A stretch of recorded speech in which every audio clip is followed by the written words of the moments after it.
Good morning and welcome to Unitarian Universalist Church West. Welcome to this community of comfort, connection, challenge, and caring. My name is Eddie Daniel and my pronouns are he and him. As a member of the worship ministry team, I'm happy to be leading the service today. If you're new to UU Church West, I'd like to give you a special welcome. Checking out a new spiritual community can be a courageous act, even when we are doing church virtually. We would love to connect with you. If you send an email message to visitor@uucw.org, we will be in touch. Now I'd like to introduce the team of people who have contributed to today's service. The music is performed by Jennifer Nicolosi, our lead music director. Our chalice lighting was recorded by Kathy and Dave Herwig. Susan Endis recorded our meditation. And our church administrator, Vicki Banville, is working behind the scenes to make sure the technology goes smoothly, and I am most grateful for that.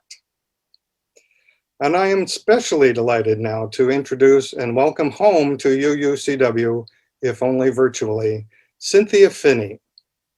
Cynthia grew up in Wauwatosa and at UUCW, the daughter of Dorothy Ann and Warren Phinney, who joined the church in 1961.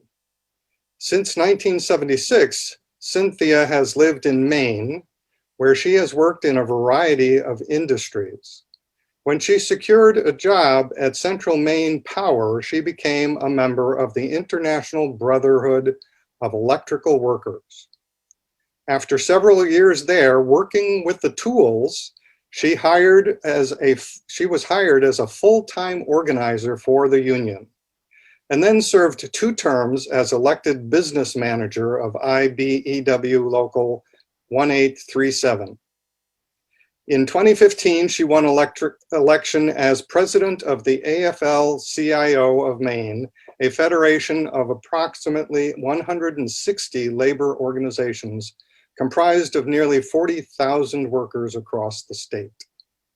She is currently serving her 2nd term in that position.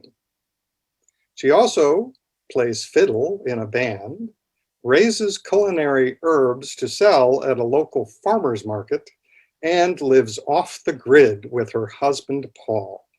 Welcome back to UUCW, Cynthia. And now we will light our chalice. The words for the chalice lighting are printed in the order of service that was sent out earlier this week. It is also available to download from the UUCW website. As we light this chalice, we embrace possibility. The possibility of a better world. The possibility of making new friends in old places.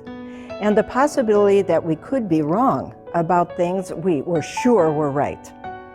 Embracing possibility opens doors we never knew existed. Doors in our minds, souls, and hearts.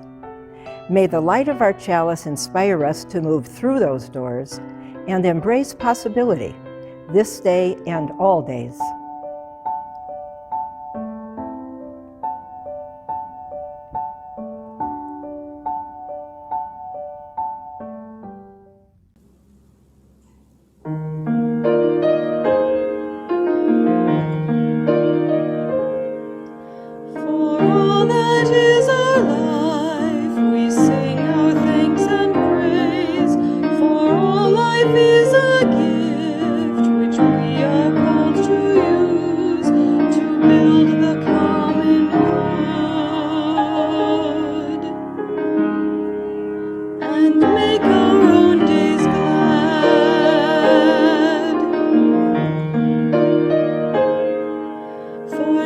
Which others serve.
Good morning.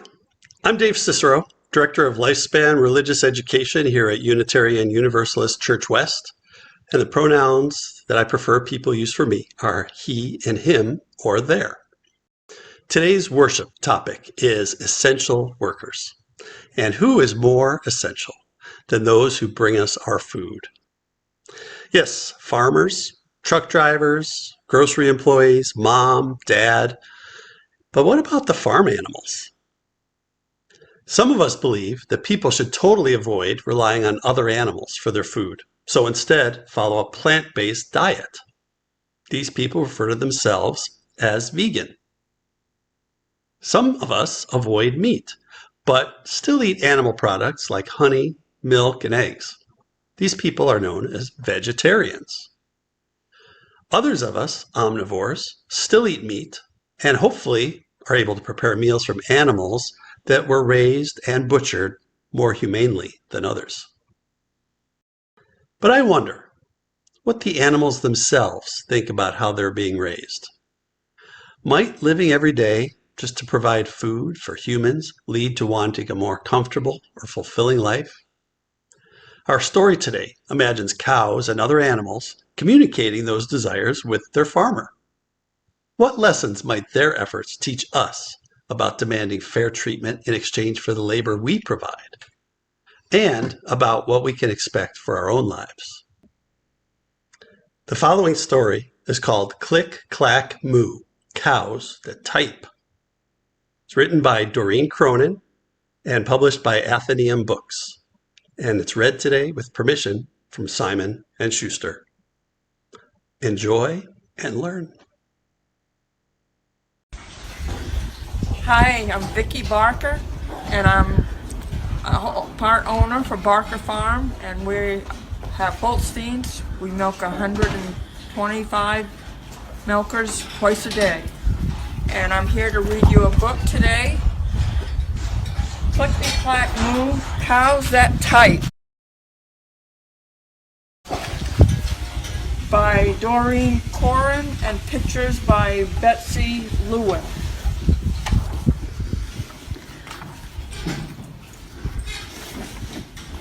Farmer Brown has a problem. His cows like to type.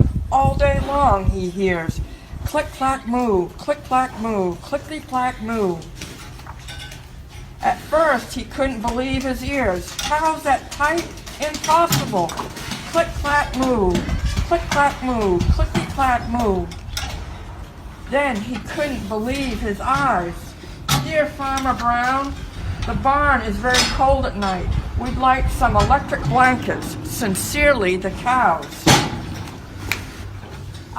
It was bad enough that the cows had found the old typewriter in the barn. Now they wanted electric blankets? No way, said Farmer Brown. No electric blankets.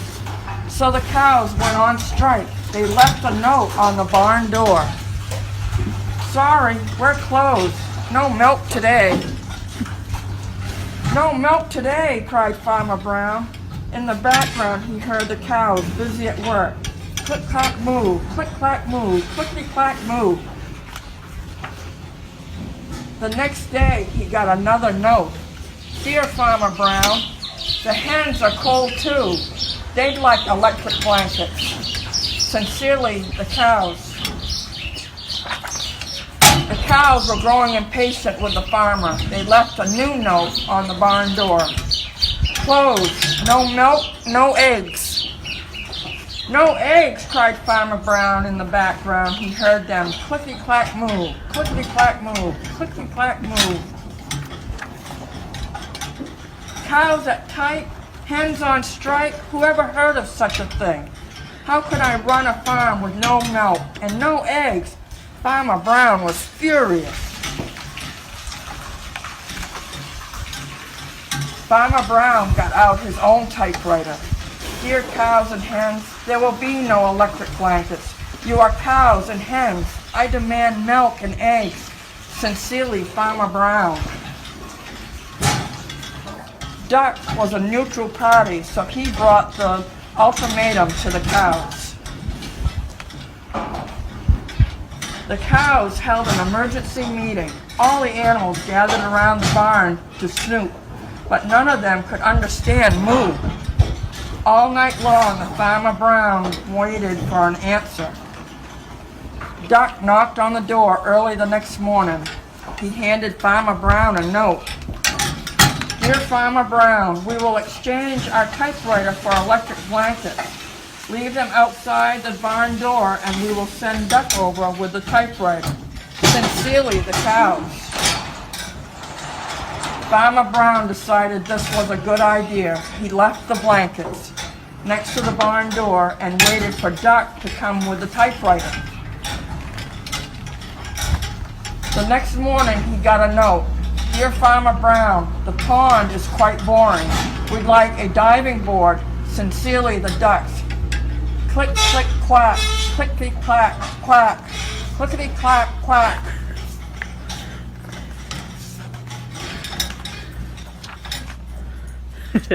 And they got their diving board. Thank you. Hi, I'm Susan Endis, and today's meditation is Questions from a Worker Who Reads by Bertolt Brecht. Who built Thebes of the 7 gates? In the books you will read the names of kings. Did the kings haul up the lumps of rock? And Babylon, many times demolished, who raised it up so many times? In what houses of gold, glittering Lima, did its builders live? Where, the evening that the Great Wall of China was finished, did the masons go?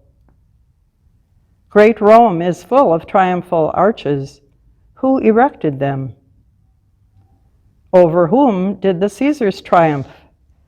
Had Byzantium, much praised in song, only palaces for its inhabitants? Even in fabled Atlantis, the night that the ocean engulfed it, the drowning still cried out for their slaves. The young Alexander conquered India. Was he alone? Caesar defeated the Gauls. Did he not even have a cook with him? Philip of Spain wept when his armada went down. Was he the only one to weep? Frederick II won the 7 Years' War. Who else won it? Every page a victory. Who cooked the feast for the victors? Every 10 years a great man. Who paid the bill? So many reports, so many questions.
Our reading today is a poem by an unknown proletarian titled, "We Have Fed You All for 1,000 Years." We have fed you all for 1,000 years, and you hail us, still unfed. Though there's never a dollar of all your wealth but marks the workers dead. We have yielded our best to give you rest, and you lie on crimson wool. Then, if blood be the price of all your wealth, good God, we have paid it in full. There is never a mine blown skyward now, but we're buried alive for you. There's never a wreck drifts shoreward now, but we are its ghastly crew. Go reckon our dead by the forges red and the factories where we spin. If blood be the price of your cursed wealth, good God, we have paid it in. We have fed you all for 1,000 years, for that was our doom, you know. From the days when you chained us in your fields to the strike of a week ago. You have taken our lives and our babies and wives, and we're told it's your legal share. But if blood be the price of your lawful wealth, good God, we have bought it fair. Good morning. I'm pleased to be with you today, although virtually. UUCW is part of my home, part of what shaped me and my worldview, part of what made me who I am. While I can't see you as I'm speaking, I know that among you I'm speaking to some that I knew as a young person growing up at UUCW, or whom I met on the many occasions that I attended as an adult while visiting my parents, Warren and Dorothy Ann, as well as many of you who've joined the UUCW community since I moved away from Milwaukee, or since Warren and Dorothy Ann passed on. My life growing up with Warren and Dorothy Ann and being deeply connected to the UUCW community led me on a path to seek to make better this amazing world that we live in, to move toward justice, to move toward unity of hearts and minds.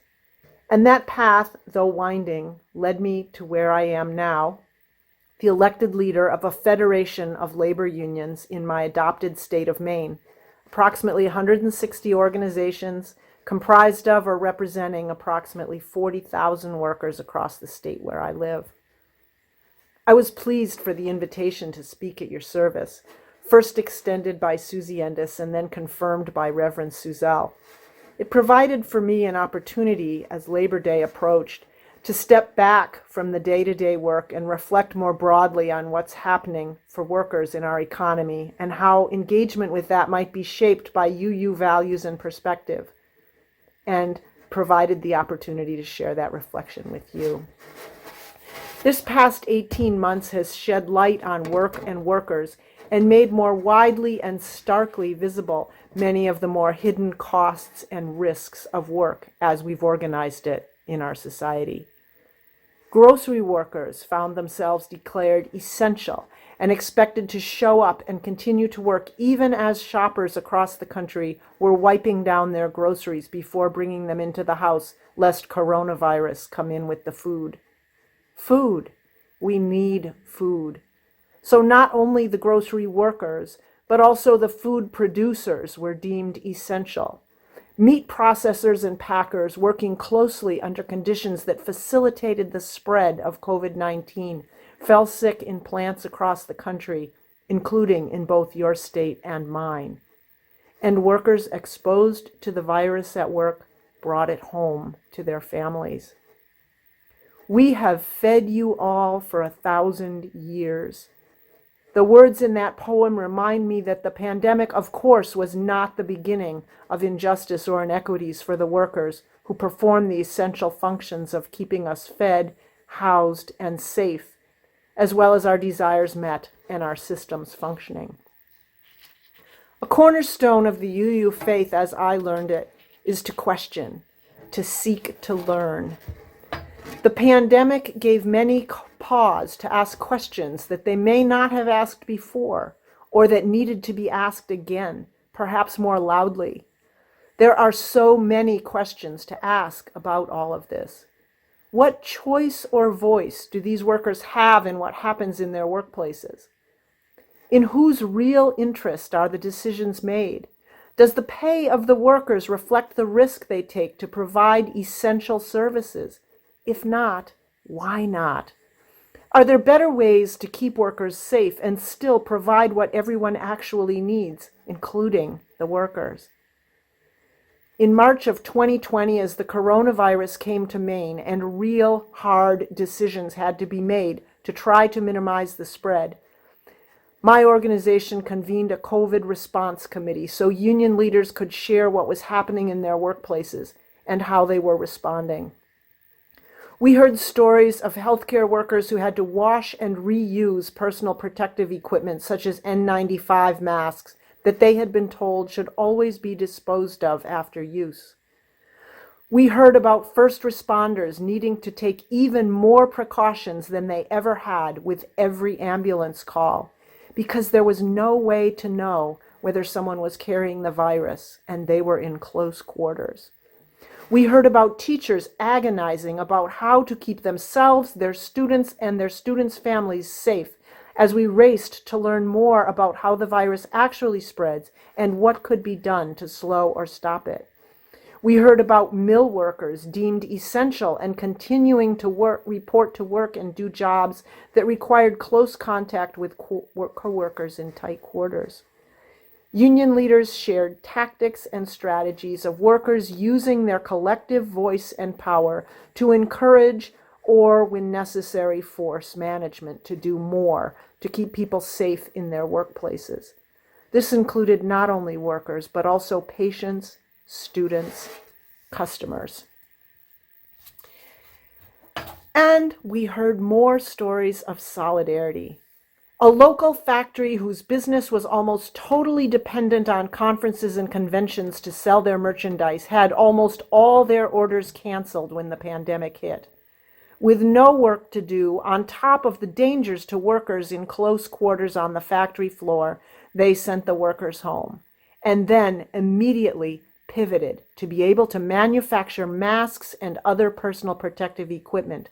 But before they could call the workers back, they needed to also rearrange the factory to allow the workers to safely social distance at work.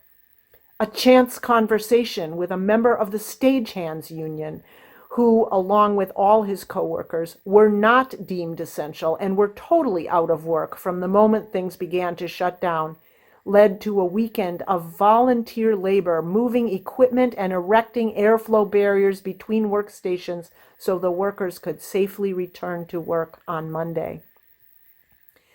A worker center with a long history of bringing together farmers, small businesses, unions, and community organizers to provide Thanksgiving meals for families in hard times asked themselves how they could use their relationships and what they knew to respond to this moment. They began raising more money, which they spent purchasing takeout meals from local restaurants that had purchased food grown by local farmers, to distribute to laid-off workers and others whom the pandemic had suddenly left food insecure. Their efforts kept some restaurant workers on the job while feeding workers who were suddenly unable to go to work and thus not receiving a paycheck. Their motto has long been solidarity, not charity. And their mission is not only to provide for those in need, but to be part of building an economy that works for everyone. Solidarity.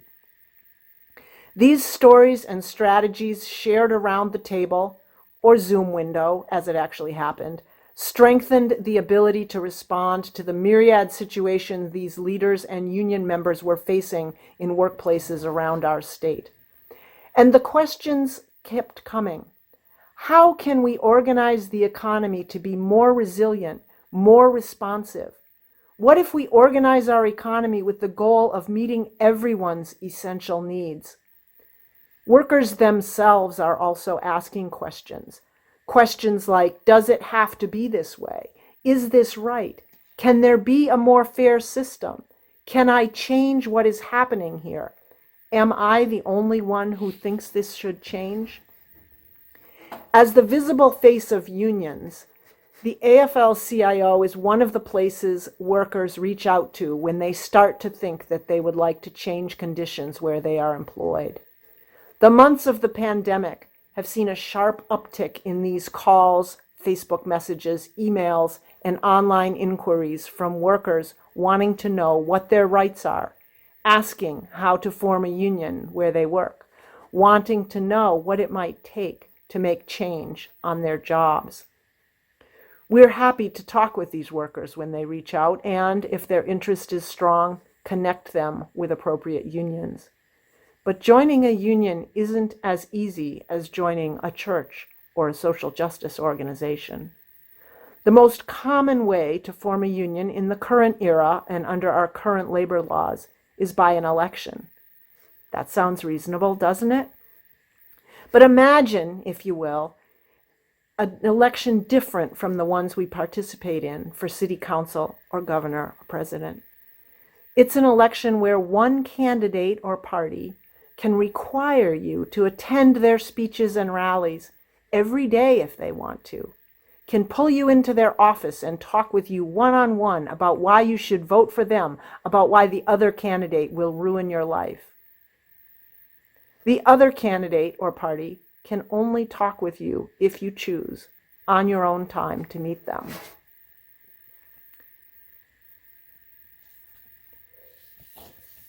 Although current polling shows that slightly more than 60% of workers would like to have a union, if they choose to try to form one at their workplace, our current labor laws allow an election to be run this way, and most employers take full advantage of that ability.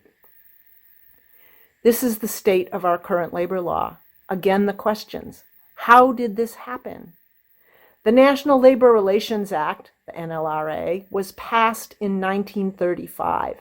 This is the law that sets the terms for many workers who want to form a union where they work. It doesn't cover all kinds of workers. The original sausage-making process that gave birth to it carved out certain occupations, like rail workers and farm workers, occupations held by large numbers of Black and brown people. And it covers only the private sector, not federal, state, or municipal employees. Since its enactment, related legislation has only been to give employers more leeway and weaken the opportunity that the law provides for workers. Even the protections that remain for workers wanting to organize unions are weak. When employers violate the law, for example, by firing people for trying to organize a union, the process for the National Labor Relations Board to decide the merits of an unfair labor practice charge can take months or even years. Meanwhile, fired workers need to get on with their lives and find new income, and the firing has most likely struck fear into the hearts of workers who remain, fear that will deter many from working to organize the union that they were hoping for.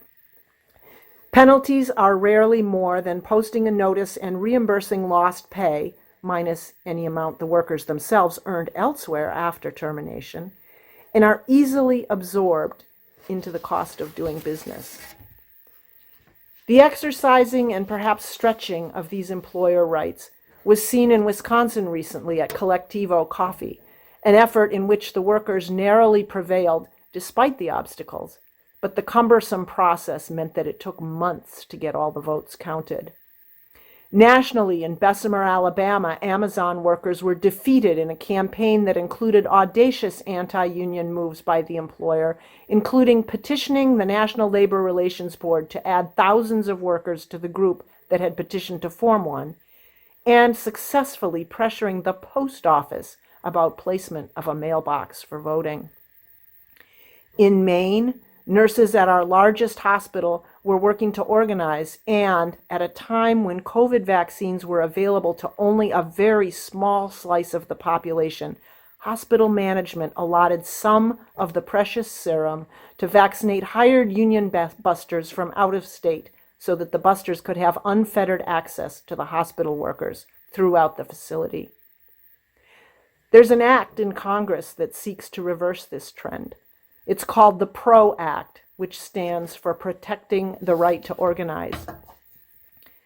The PRO Act would restore many of the rights that were eroded away from the National Labor Relations Act, such as the right to organize a secondary boycott. Did you know that the right to organize a boycott to further a cause is limited?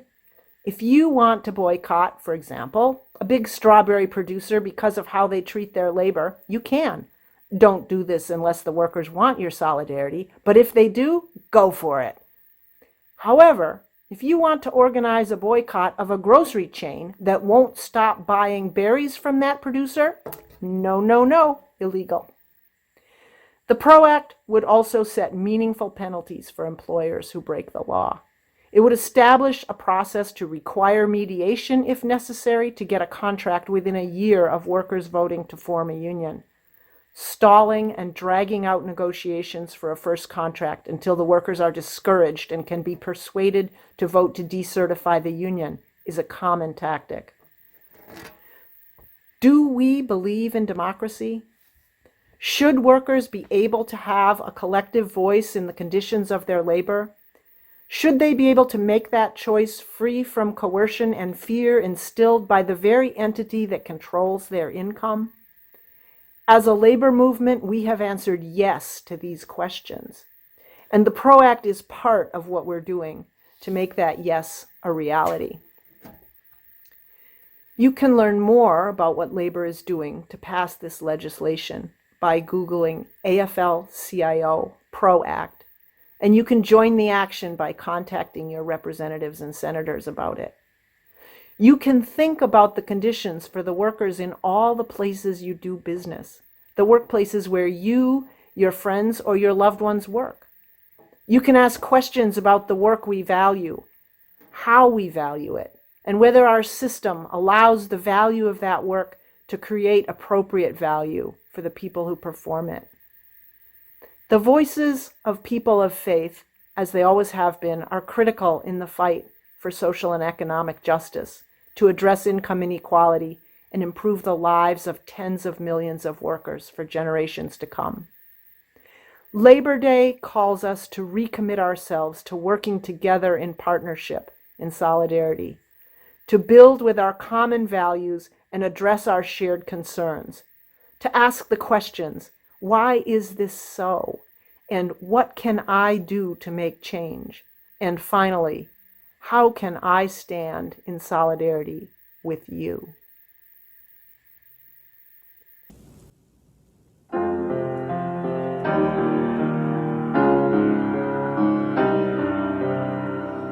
Building bridges between our divisions, I reach out to you, will you reach out to me? With all of our voices and all of our visions, friends, we could make such sweet harmony. Building bridges between our divisions, I reach bridges between our divisions, I reach out to you, will you reach out to me? With all of our voices and all our visions, friends, being bridges, such sweet our divisions, I reach bridges between our divisions, I reach out to you, will you reach out to me? With all of our voices and all of our visions, friends, we could make such sweet harmony.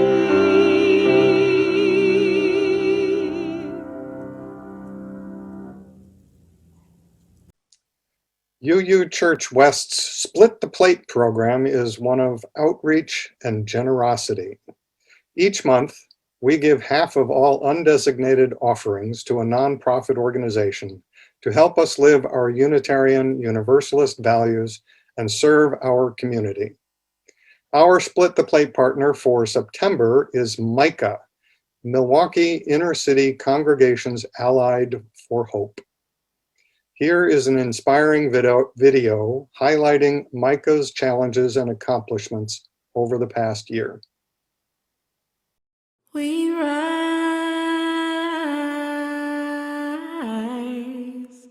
humbly hearted, rise,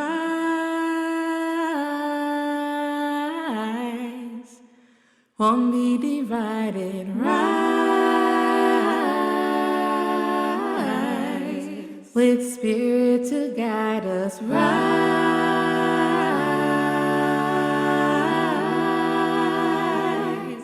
in hope, in prayer, we find ourselves here in hope, in prayer, we're right here in hope, in prayer, we find ourselves here in hope, in prayer, we're right here and we rise,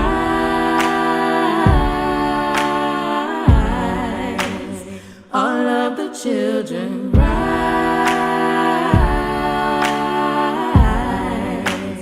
elders with wisdom rise, ancestors surround us rise,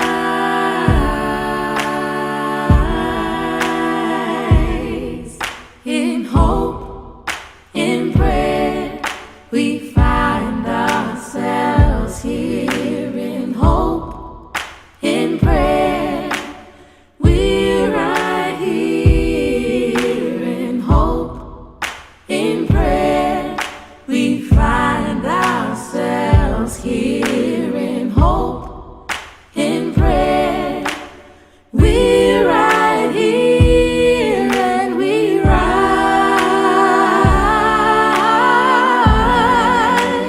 up from the wreckage, rise with tears and with courage, rise fighting for life, we rise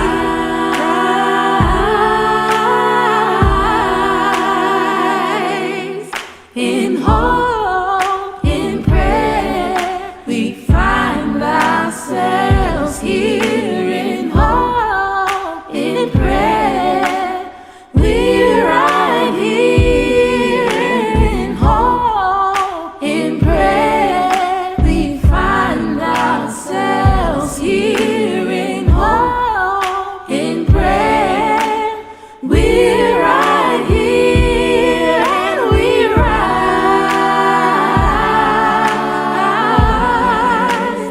humbly hearted, rise, won't be divided, rise, with Spirit to guide us, rise.